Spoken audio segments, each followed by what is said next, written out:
There are a lot of open education resources, and I've worked on those for at least 10, 15 years. And they're sanctioned by the United Nations. You know, they're everywhere. I think the number one problem with open education resources is they're not ranked, they're not graded. And also, they are categorized, but the categories are too big. And so teachers can easily use some of those resources. They're open and they're free.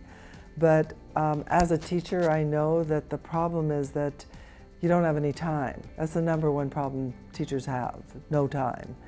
And so it's hard to find a resource that you need that'll work for your class in a short period of time. So that's why they're not as effective as they could be. However, I met somebody recently in Europe. I was in Brussels recently, and they are going to try to categorize the resources and make them more searchable.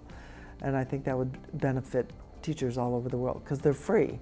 And there's textbooks, beautiful textbooks, free and up to date. And more people should make use of those. And you know, teachers who don't have the resources can go online and find those resources, but I'm just warning you, it's going to take a little bit more time than if you buy it, because if you buy it, then, you know, it's all there. And, but, you know, when I used it, I didn't have the resources, so I used it because I wanted to find something free. And I think in all parts of the world, it's useful if you can spend the time finding it.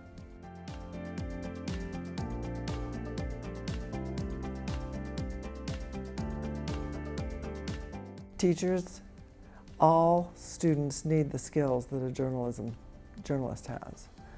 Every single student on the planet. That is how to collect information, how to figure out what is the most important in all that information that you collected, and then how to communicate that in a way that is going to be effective for whoever you want to talk to about it. And then also how to use it, publish it on the web. So it's technical skills. All those skills are important for every student, everybody in the world to have. And so journalism skills should be incorporated in some class, actually multiple years. I would suggest, you know, grade 10, 11, 12. And it could be in a social studies class, it would be in a language class. I mean, I personally like having a journalism class, but a lot of schools don't have the time in the day, or they don't want to revise their curriculum. So I'm just saying, put it in one of the classes you already have.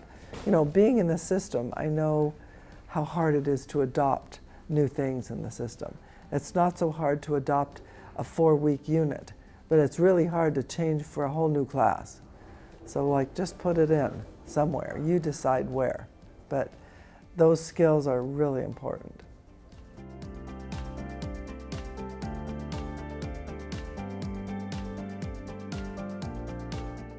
Students need to be, let's say, it'd be best if they could be taught in class what websites are reliable information, what different kinds of websites they can use for learning different things. So like Khan Academy has a lot of good information, Coursera has good information, Udacity has good information. You know, you need to tell kids in class, give them the names, say, why don't you get started looking at these websites? And then, you know, do it at home too. And then come to class and let's talk about which websites you found that you thought were the most useful. And what did you find? I learn stuff from kids all the time, things that they find. I mean, we all learn from each other, but they have to first experiment with it at home and then at school, and then share that information. But there is a website in the United States called Common Sense Media, and Common Sense Media ranks a lot of the websites for parents. So it helps parents pick websites that are geared toward kids. so your child is not going on a website that is inappropriate.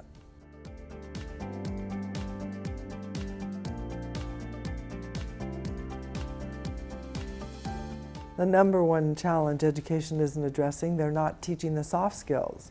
They're not teaching social emotional skills. They're not teaching compassion and empathy.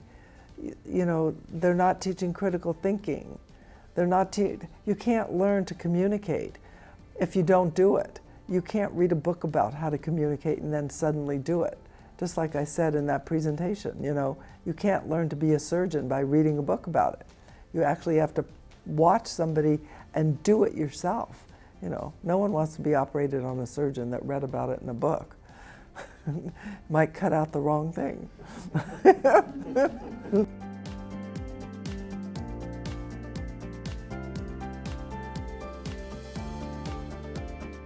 A lot of schools have limited access to technology, so they don't have Wi-Fi. It's a problem.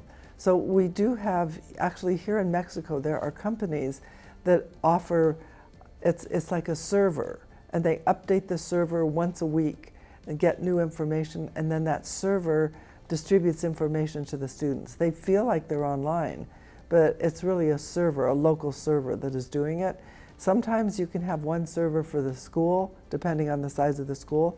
Sometimes you have to have one server per classroom. The servers are not expensive. The government can easily afford that.